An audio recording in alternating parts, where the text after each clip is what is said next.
introduce further other panelists. Let me talk a bit about the importance of this conversation and why we have been convening you all this afternoon. Although we are going to focus today on the situation of Latin America and the Caribbean, please don't consider this as just a regional issue. The situation in the region has a profound impact on the whole world.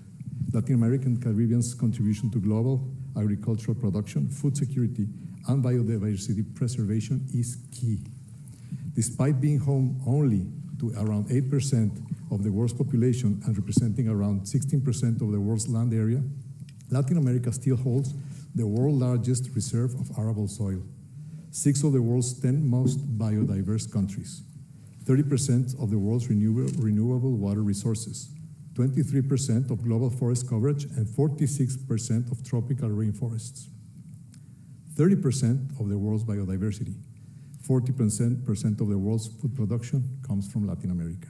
Yes, the region's immense natural resources are definitely under stress due to the growing population, unsustainable use, social inequalities, and above all, climate change, as we all know.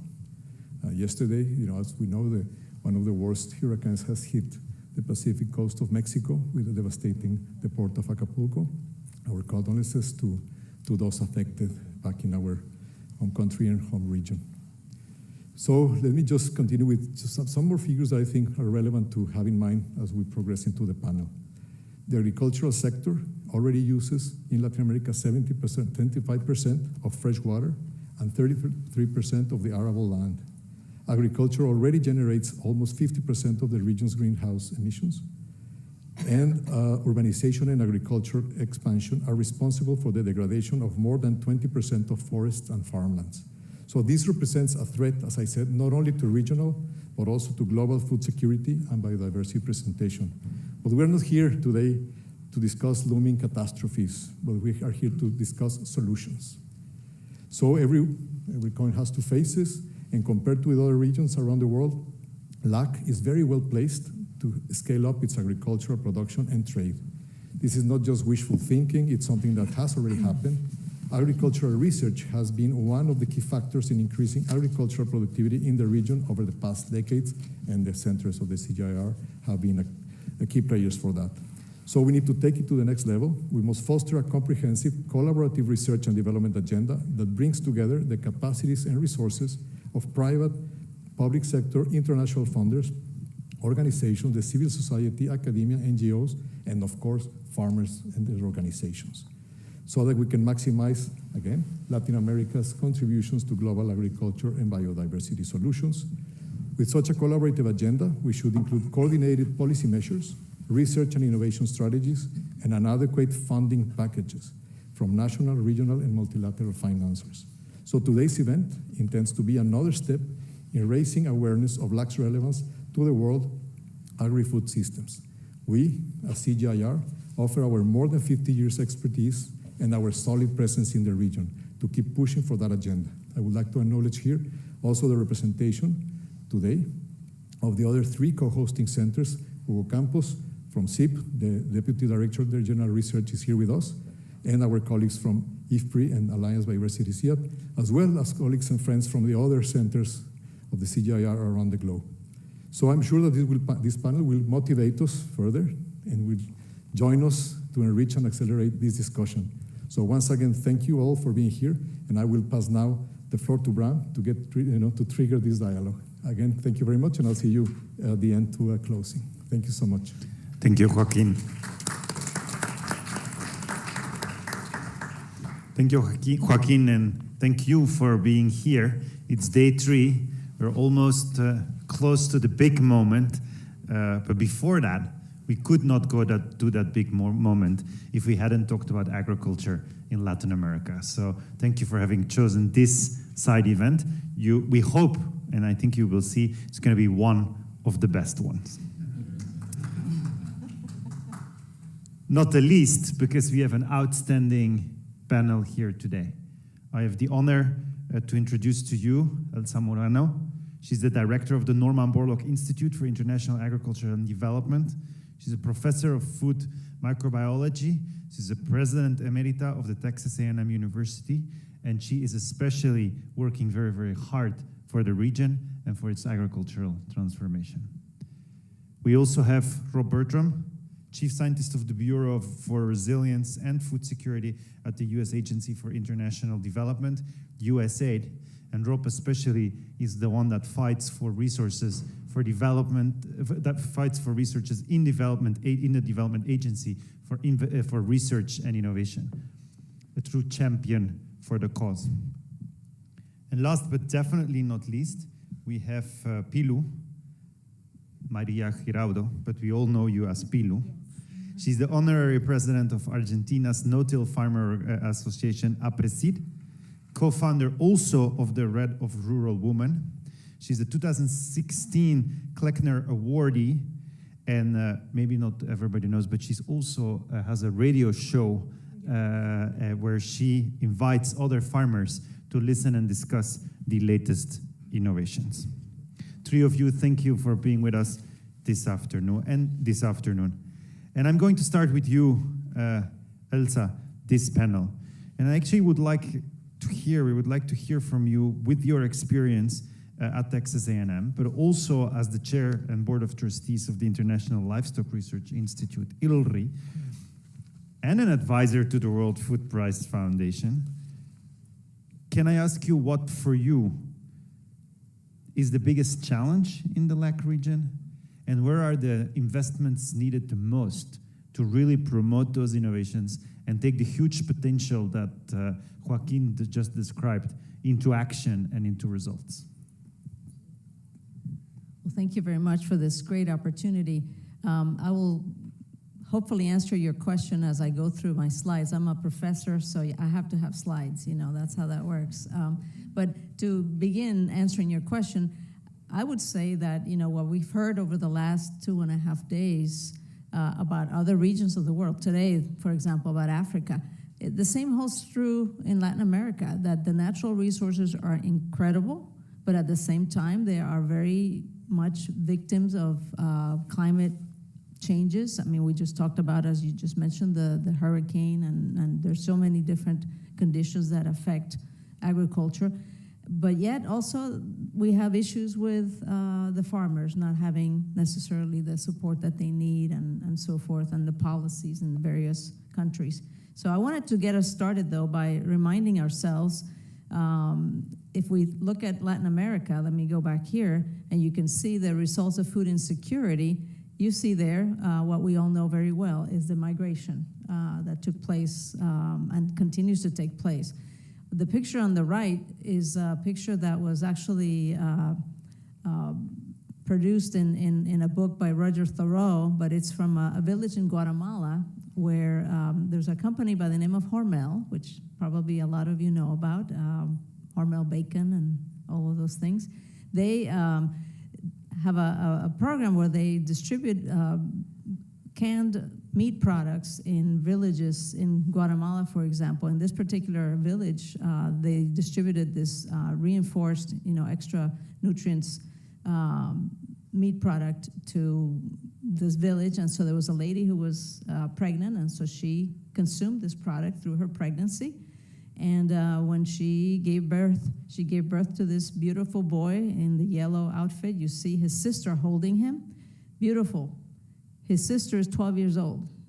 Look at that. That's a shocker. But because she did not have the benefit of good nutrition and good diet.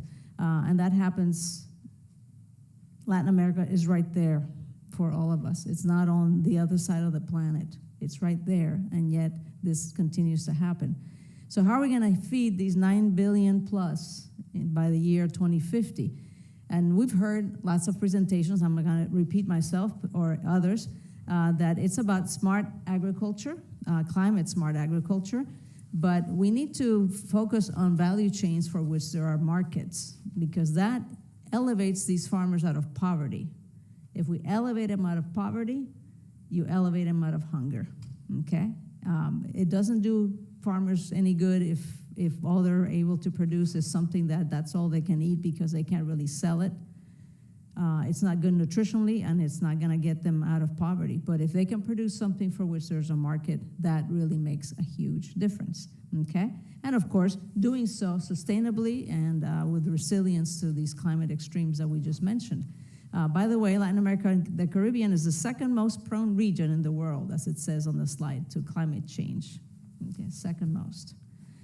So without going through all of this, land-grant universities, and who's here from a land-grant university, please? All right, excellent. Well, you know very well that we count with incredible experts, with researchers in the cutting edge of innovations in a variety of areas that are necessary to lift these farmers out of poverty and hunger, either to develop new varieties of crops or livestock, controlling pests and diseases, and so forth, as well as extension specialists who do exactly what Dr. Borlaug used to say, take it to the farmer. They can train producers, entrepreneurs, especially youth and women, as we just got through listening on the panel before. And we also count with undergraduate students and graduate students who are very motivated to make a difference. They want to make a difference in this world, and they are gravitating towards projects where they can work to help people around the world. So climate change can be addressed by research, okay? You really have to engage in this climate-smart agriculture with productivity that is sustainable, okay, that is resilient, that you try to reduce or maybe remove even greenhouse gas emissions wherever possible using very smart technologies, okay? So I'm going to give you an example here of a project that we led in the Borlaug Institute, and we focus on coffee. Coffee is a tremendous value chain, as you know. Incredible. Who likes coffee here? Okay. Muy bien, muy bien, muy bien. Well, there's a disease of coffee that you may know about. It's caused by a fungus. It's coffee leaf rust disease. And when there's extremes of moisture and high temperatures, the fungus thrives. And that's what was happening in many parts of the world, including Central America. Okay? So what happened there in Guatemala, Honduras, and El Salvador is that we did this project where we helped to develop a hybrid Centroamericano, which is resistant to the fungus, and it certainly yields more beans per plant. You can harvest it in 3 years instead of 4, so it grows faster, and the coffee quality is outstanding. So because of that, we were able to introduce it into these countries, 104 demonstration plots, very important to show the benefits of what you're trying to sell to these farmers, if you will. Assisted many, many producers, and as a result, and I could show you a video, but we don't have the time, we have farmers, coffee farmers saying, because of the new hybrid, we can beat the disease, so there's no need for us to leave. There it is, migration, solved by agriculture. Agriculture can be the solution. So obviously there's lots of tools, and we can't go through all of these, but you know about some of them. Crop rotation, no-till, how it can benefit climate smart agriculture in the sense that it increases water storage, reduces the emission of greenhouse gases. No-till, you have bacteria. By the way, bacteria run this planet. I hope you know this. Bacteria will break down nitrous oxide in the soil, okay, if you don't till. Manure, there's livestock connection right there. Manure contains microorganisms that can degrade methane before it gets expelled into the atmosphere. Of course, nutrition and genetics of livestock themselves. We all know that livestock emit a lot of methane, okay? But if you feed them certain things, you can reduce the methane emissions. If you can genetically breed them so that they are more efficient at producing meat and dairy and whatever other products, you can vaccinate livestock against methane-producing bacteria, because there are bacteria that actually produce methane, okay? So with all of that to say to you, one of the incentives that we have been looking at is the carbon credits. The more we can help these farmers capture carbon in the soil, they can actually generate credits that can be sold in the marketplace. That's another source of income for them. So that's an incredible incentive for them. So this is my last slide. Our motto at the Borlaug Institute is life is short, do stuff that matters. And of course, it's getting shorter for some of us, right? Okay, I'm not gonna point at him. But if you have a chance, if you haven't been to the Capitol in Washington, D.C., there's a statue of the good Dr. Borlaug looming over everyone. And he definitely looms over us at the Borlaug Institute, telling us, okay, people, let's go, keep working. That's a picture of me and his great-grandson, Luke, who's actually here today. I don't know if you've seen him. He's grown a lot. He was a little kid then. He's 16 years old and way taller than me. So if you have a chance to say hello to him, please do. It's his first time coming to the World Food Prize. So he's learning about what a great legacy his great-grandfather has left us. So. Thanks a lot, Elsa. What a great story, yes.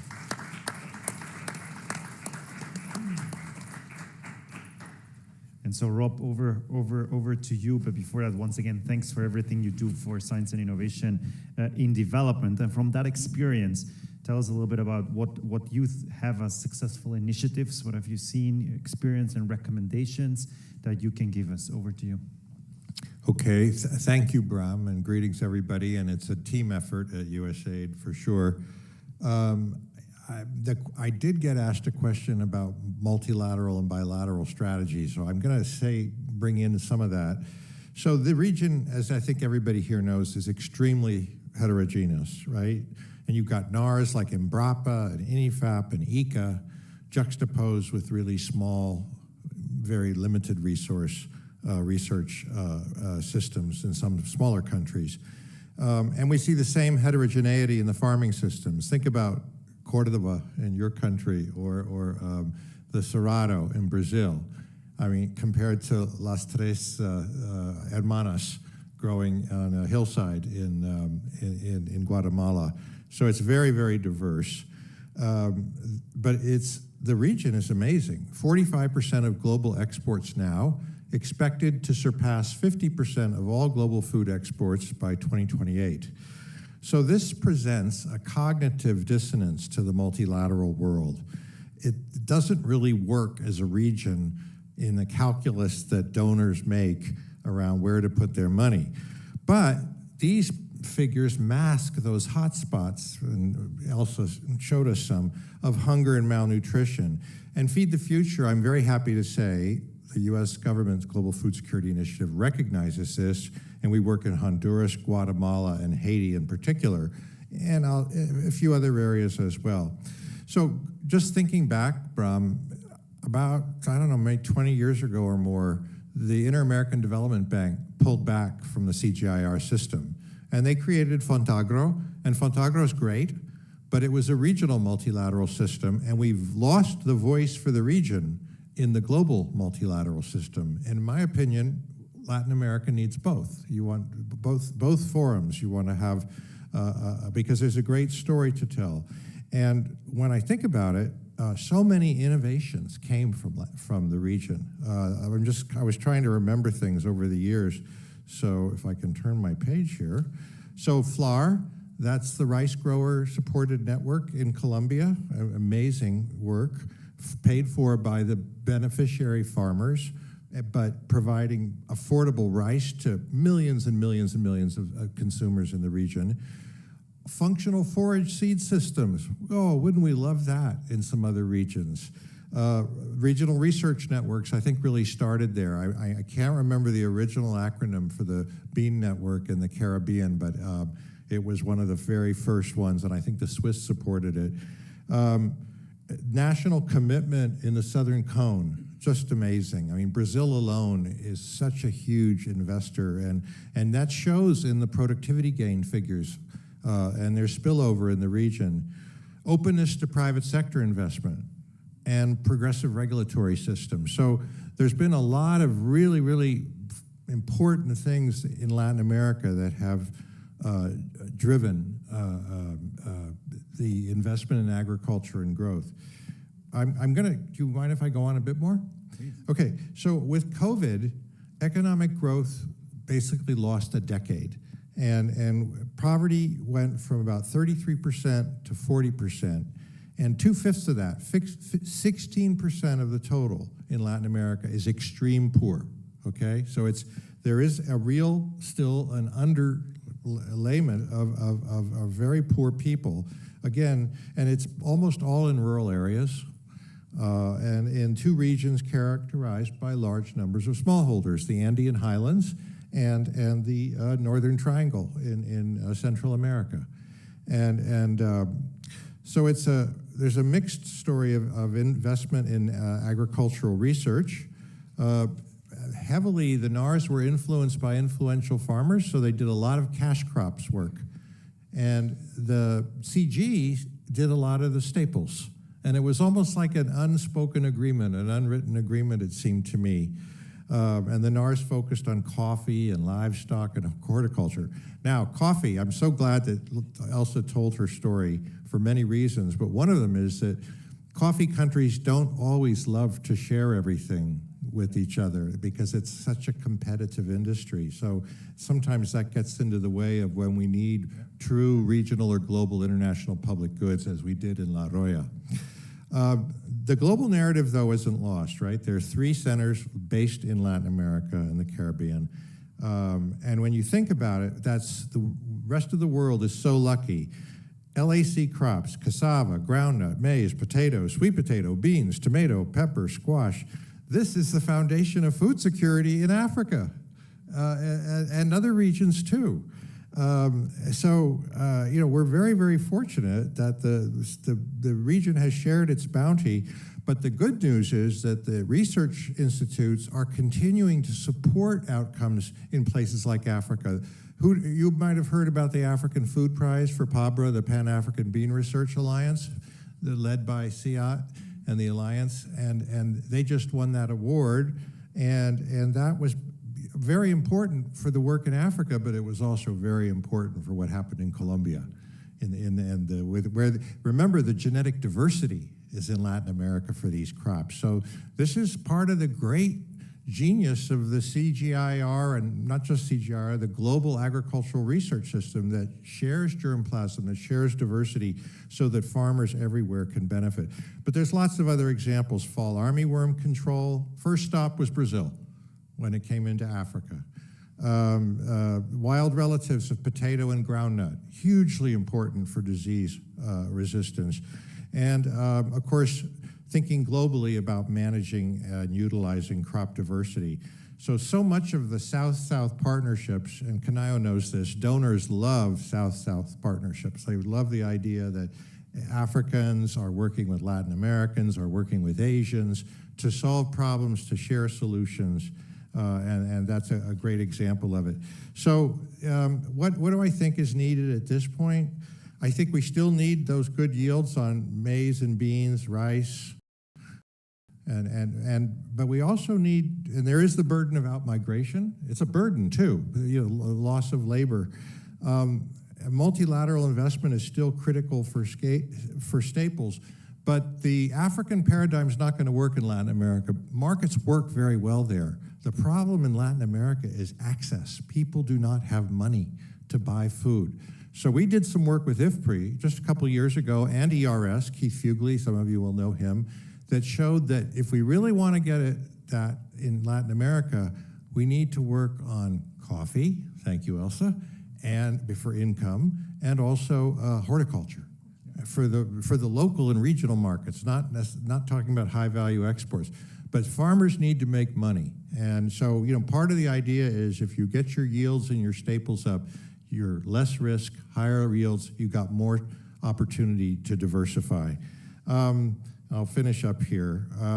So I'm excited about the opportunities looking forward. I think with climate change, we can move past just our food security and malnutrition screen to think about the role of this region in global climate change, in biodiversity. Elsa mentioned how incredibly rich the region is. And finally, I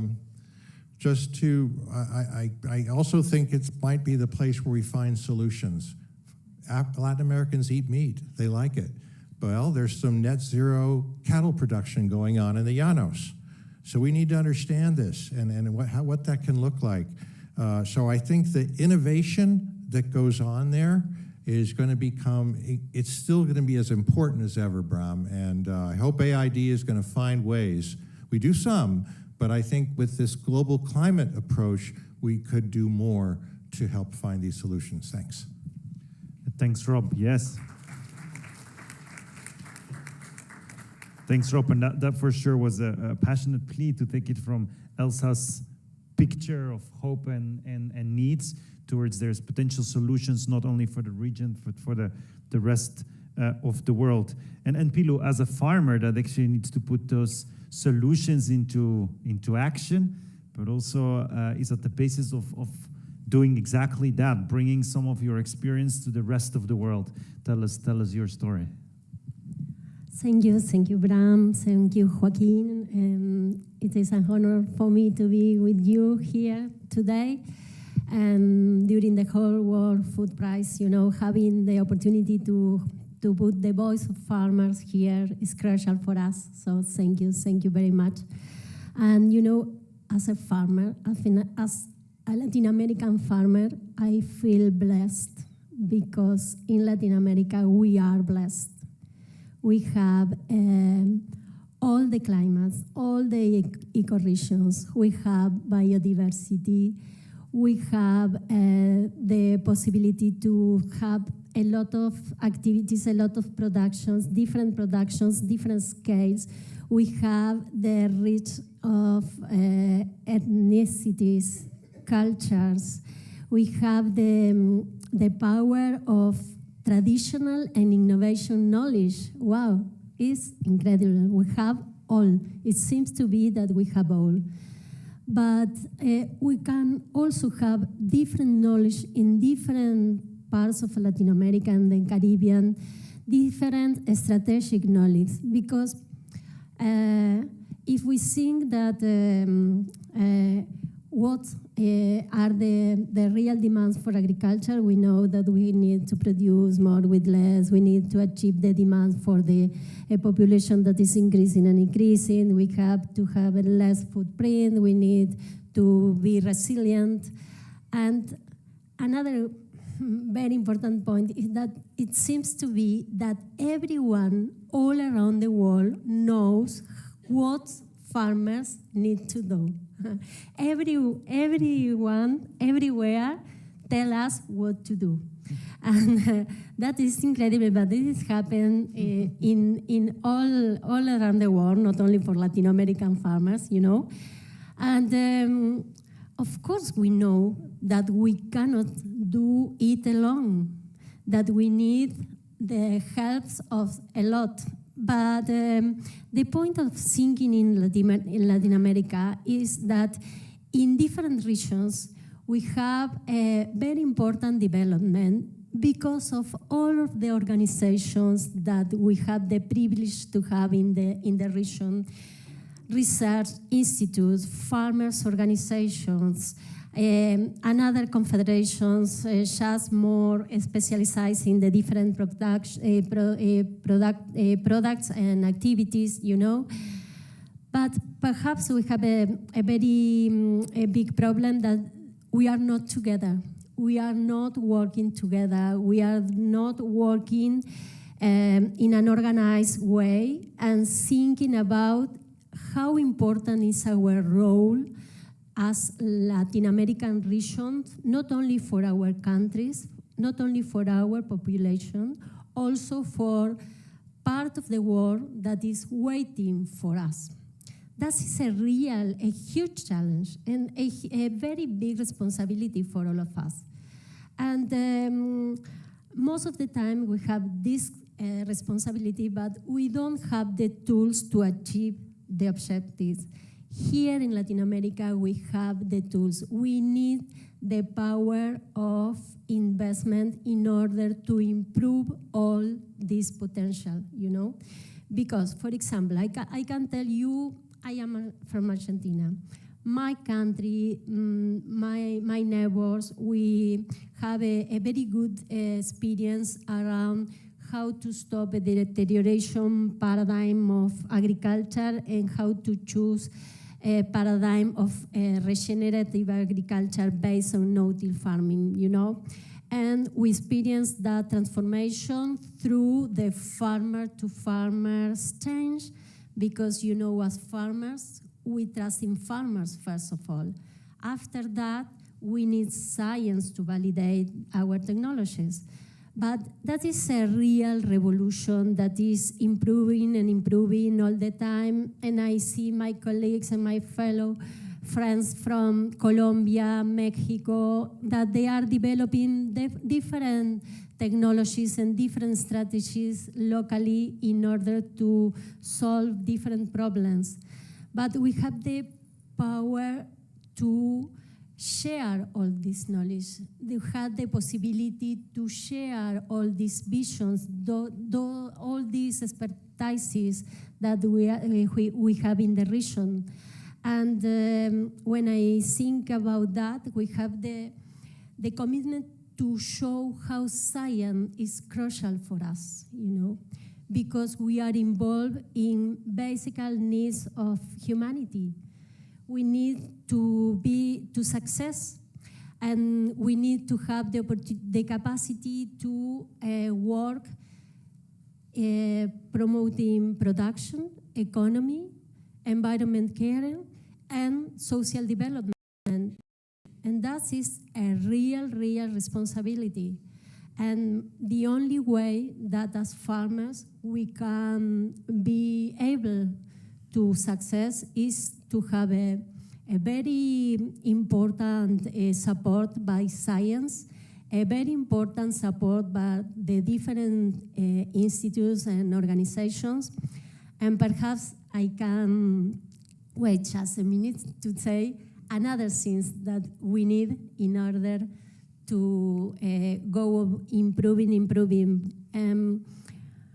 All the time we are thinking about Africa, and we need, of course, that Africa is very important for the whole world, but as a natural region that is called to be a breadbasket for the world, we need to be very strong in our agri-food production in order to respond to the human being demands.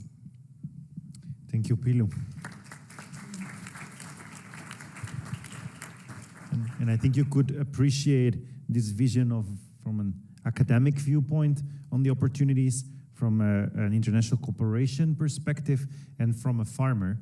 With that and this unique combination, I would like to turn to you in the audience. It's in the afternoon, so you can move a little bit before you respond. And if you then can stand up and ask your question to this esteemed panel. So anybody who would like, I see a hand, almost hand, there you go, it became a hand. So over to you. Thank you. Please also introduce yourself and your background, and please stand up so you, let the energy flow. Thank you. My name is Tilahu Namede. I work for an institution called AGRA, the Alliance for Green Revolution in Africa, and I was part of the CGIAR system a few years ago. My question is, you know, we talk about South-South relationships, flow of knowledge, flow of market, flow of technology. And Latin America is probably very close to Africa and many things. So my question to the CG is, you know, two things. One, how do we really transfer some of the success stories in, for example, the Cerrados, in terms of rehabilitating landscapes, managing acid soils, bringing in all the beef industry into Africa, and what are really the ingredients of success that we can, with a bit of fine-tuning, bring into Africa. My second question is to Madame on the carbon issues. We in Africa trying to do the same, trying to sell carbon, but the carbon market is responsive to mainly forest agroforestry systems, and doesn't yet recognize and value the soil carbon, the other farm level carbon. and partly because of methodology of measurement and decisions. So if you can share an experience from your perspective. And the third one probably is how can the CGs then use this opportunity of facilitation of like not technology level, but system level type of innovations. Thank you. Thank you. 3 very good questions. So while we quickly go through those, think about your next question. And actually, I think the South-South collaboration question is very interesting. And I'm going to ask Pilu to respond, because I know in Upper Seat you have that South-South collaboration idea. So give us a few of those thoughts from farmer to farmer, from continent to continent. Yes, I didn't mention the South-South cooperation, but we are fully involved in that. That's why we are calling to support Latin America in order to be the whole region so strong, not only for our countries, also for this cooperation. And for example, and always thinking that we cannot do it alone. We need to be, we need to work and to think as a system, you know, and we need to prepare the best network for each pilot, for each initiative, for each proposal.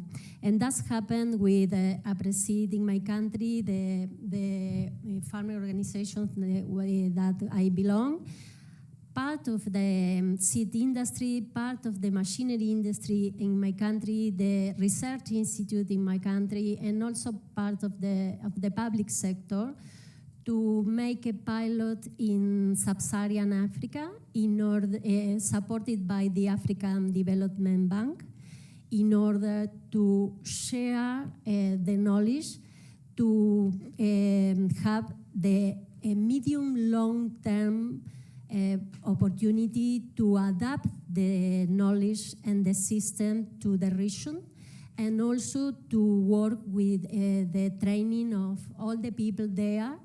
And there were different pilots, but it was an amazing initiative, because we grew all together. You know, we learn a lot from each other.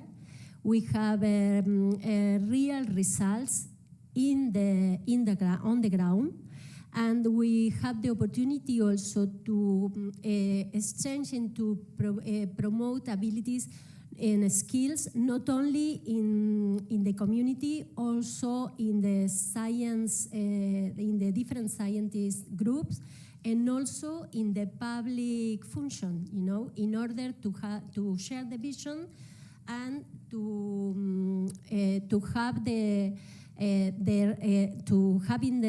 take in mind and to put in on the ground real solutions for real development.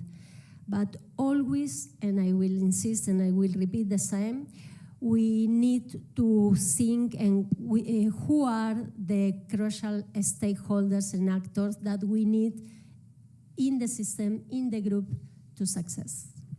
Thank you. That fantastic answer, and I think from a CG perspective was requested, and then we're going to come to you in a moment. I do believe that my colleagues will agree that in the essence, the CG system is south to south.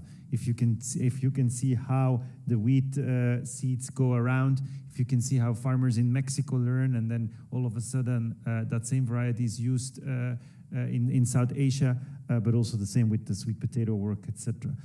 With that, and then I will come to you in a moment after the response on the question on carbon, and then I will come to you. So Rob, any comments on the carbon? And I also heard a little bit about the multilateral exchange, and then I'm going to ask for you, Elsa, also a thought on the carbon markets that you presented. So if it's okay, Bram, first I'll speak to the question you raised as Cerrado. Yeah. And I've often thought about this, what many people do.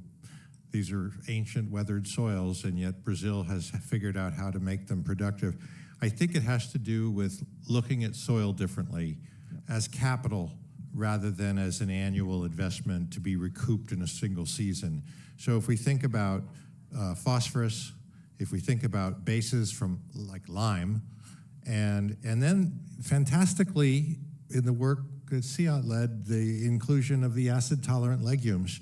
you can change these soils and you can make them fertile and you can raise the pH and really change the game. I'd say the big challenge, Tilhun, in that space is the equity issues. Often these are large-scale undertakings. And of course, Brazil was a rich country that was able to invest in ways that maybe a country like Zambia would struggle to do. But then there are those equity issues. And then quickly on the carbon. So I agree with you. I keep asking a lot of questions about carbon credits because most of the places Feed the Future works are subhumid at best and maybe semi-arid. So there are some things, and people are doing it. I don't know, I don't have specific examples, but trees in the landscape is one. There's other things that you can do from a standpoint of cultivation and use of the land. But I think the answer might be in these kinds of farming systems where it would cost so much to do it at a farm level, and the amount of carbon might not, the juice might not be worth the squeeze, as we say in English. So then you think about public goods investments that would benefit a whole farming system if you could look at the whole landscape using satellite imagery to look at the actual changes that farmers as a whole community are implementing. Absolutely. And any thoughts, Elsa, on the carbon story? Very quickly, because I want him to have time to ask a question.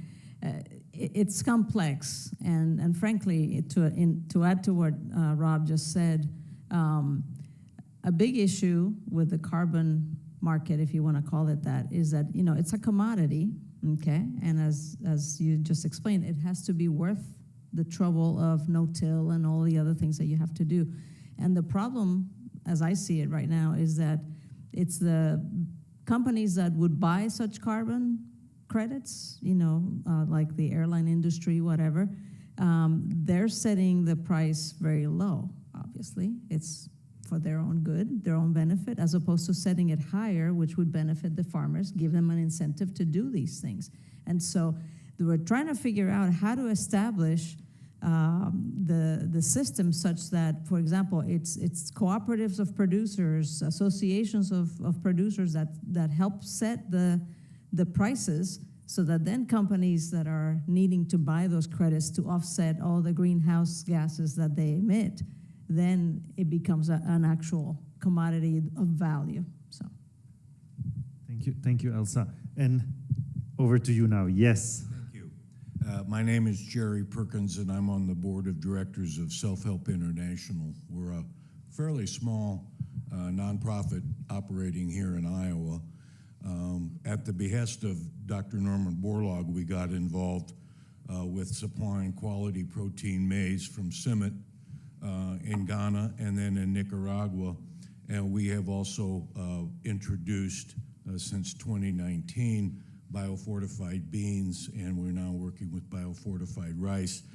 All three of those crops have been incredibly successful, not just in helping farmers better feed themselves and their families, but also in reaching the market.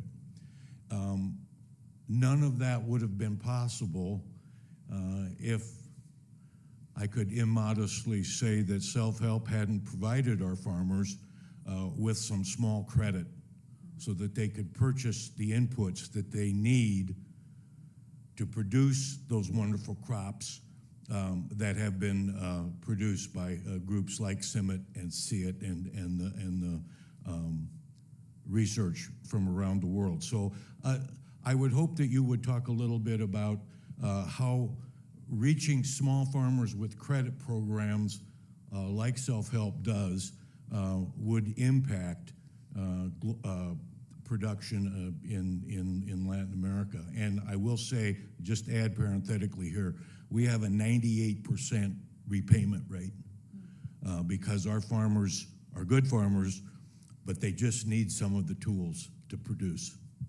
Thank you. Thank you for sharing that story. We're going to take one more question over here. Axel, if we can have a mic over there. And then we have, okay, so before we go to Axel, while the mic runs to you, it's coming. Yes, let's do one there, yeah. Oh, you want a question? Yes, please. So you have the mic, so I'm trying to, with the 5 minutes we have, I'm trying to be efficient. So I'm over to you. Jose Cisneros. I'm the Director of International Agriculture at North Carolina State University. I have a comment that I would like a feedback and probably a solution. So when we think about Latin America, as we have heard, is super rich place for agriculture. Biodiversity, a lot of the crops that we eat now comes from there. A lot of the places where they came from is the poorest parts of Latin America, interesting enough. Now, when we look at the US, what is the success of agriculture? It's based on what? On the land-grant mission. Research, applied research, education, and extension, right? That is the core of why this country is successful in agriculture. When we go back to Latin America, you can see a state-of-the-art production, neighbor to subsistence agriculture. So something is missing. In my opinion, is the lack of investment at the university level. There's no applied research. I'm not talking about international, I'm talking about local. No applied research, no extension systems, not good education in agriculture. That is my opinion. If I can get a feedback about that and how we solve that. Thank you. We're going to go to Axel, and I let the panelists think about potential responses. Axel, over to you. Axel Schmidt, 20 years CIAT, now CRS. Talking about South-South, talking about Cerrados, always the big question, how do we work with Embrapa? As CG, Embrapa has more PhDs than CG, more investment, a lot of things to offer. So I'm sorry to ask this question. I think it's, but I think it's a strategic one when we talk about Latin America. So we'd be interested to see where the CG now is with Embrapa. Thank you for that question, and I'm sure Joaquin has something to say about that in his closing remarks too. So, Pilu, reaction to any of the questions? Thank you, because I was... I could see it, First of all, agriculture is the only one activity that we can capture carbon from the atmosphere in a natural way, So, thus, we have to receive a return for that, but we need to have incentives to do it in the best way. And the other part of the different questions that you made, we have institutes, research institute, we have the farmers organizations, we have different places. That happens in my country, for example, doing farmers and scientists working together for applied research. That is great because we have the right technology for the right places in the right moment, and when the scientists validate the technologies, we can spread it in a free way, for free adoption. But Embrapa, INTA, and the different institutes all around Latin America, the university in Latin America doesn't have the same role that has in the United States, but maybe we need to improve that role. But the point is that we have all the actors in the region. We need to be organized, and we need to focus on our potential. Because I will insist with this point, it is for our population in our countries, and it is for being able to have South-South cooperation, and also for being able to be answering, thinking about Latin America. Latin America is called for responding to 40% of the world food increase by 2050. We must be organized to achieve that, and we can do that. Thank you. Rob? Well, about Embrapa, I mentioned that when fall armyworm came into Africa, that was our first stop. We sent a whole team of African scientists and policymakers to Embrapa, and they were fantastic in sharing. Correct. Now, more recently, just this morning, I have heard that germplasm is really flowing now from Embrapa to Africa, and that is bringing brown streak virus resistance, which is a huge challenge in tropical Africa, as well as mosaic virus resistance. So again, being able to reach into that rich genetic diversity that exists in the region is critical. My friend from North Carolina, absolutely, we would love to see the land grants. And I mentioned earlier, the countries that have invested in NARS in a big way have done very well. Now, maybe the investment hasn't always targeted some of the poorest areas and such. Those are political economy issues and such, but we know that investment in ag research works, and I think the model that the land grant where it unites research, education, and teaching, research extension and teaching is a great one. And we do have great institutions though. Zamorano in Honduras. Cartier has a gloried history. It struggles for funding. There's various things that hold that back, but it's great that people are thinking about it and how to really make it deliver. Thank you. Elsa. Just very quickly, and what we find in a lot of countries is that the extension system is with the Ministry of Agriculture. That doesn't work. So I'm with you. It doesn't work. Why? Because there's not enough people and they're not connected directly to the researchers. That's the beautiful thing about the land-grant university system. You have researchers, you have the extension agents, and they talk to each other, so the extension agents have the latest information, the latest data, the latest innovations, and they are located in every county in whatever state it might be. But the funding comes from the country, from the federal government, partially from the state. And so that's what's missing. It's a policy issue. So we got IFPRI over here, right? It's a policy issue, it's resources issue, but until and unless you connect those extension agents to the researchers directly and have enough of them so that they can truly be around the countryside, that distribution of information is never going to be what it needs to be. So, thank you. Do we have time for one last question? One more, and then we're going to close off with Joaquin. So one more there in the back, very patient. And so we're going to excuse Rob because I know you have another commitment. So yes, and a plane to catch. So a round of applause for Rob. And safe travels, and thanks for being with us. Sir. He doesn't have to leave. I'm going to ask a question. I don't know whether this is a question, a criticism, or a suggestion, but Elsa, you're right. You know, I've been in the academic. My name is Jose Zaglul. I was president of Earth University for 28 years until they kicked me out.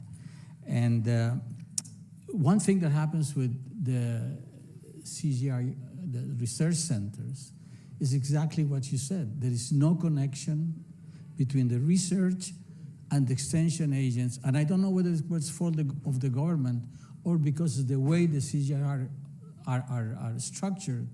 Because one time I asked a researcher in one of those centers, how do you pass the information? He said, well, we only do the research and then we send it to somebody. Somebody has to do the extension, and that doesn't work.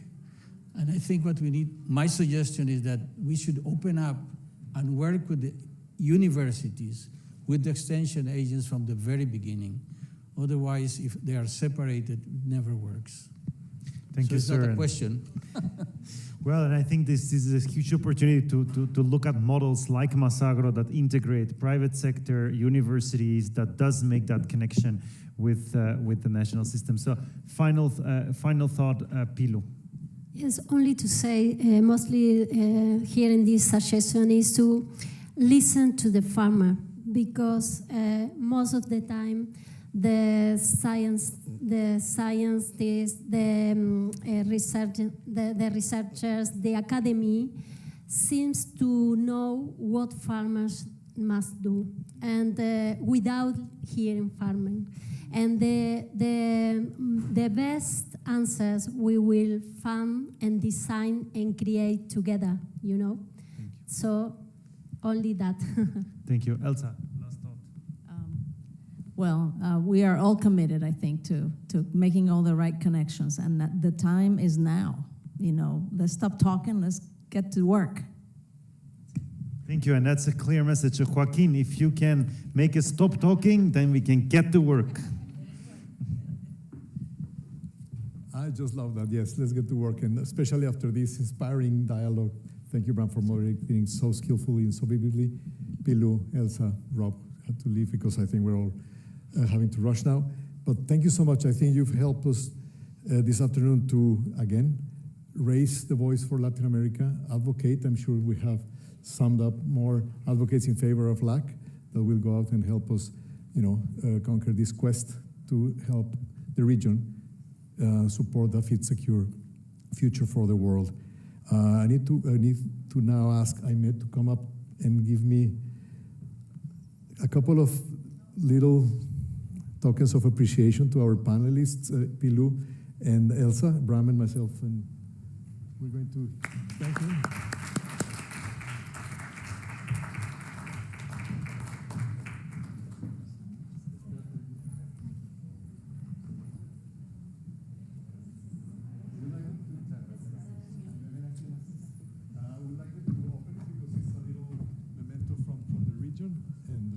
And once again, thank you all for having bear with us a bit late today with the panel. Yes, please. Picture.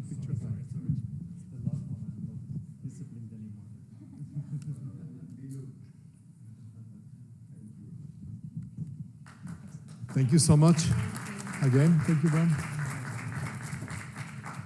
Have a good afternoon with a very interesting rest of the day. Thank you so much.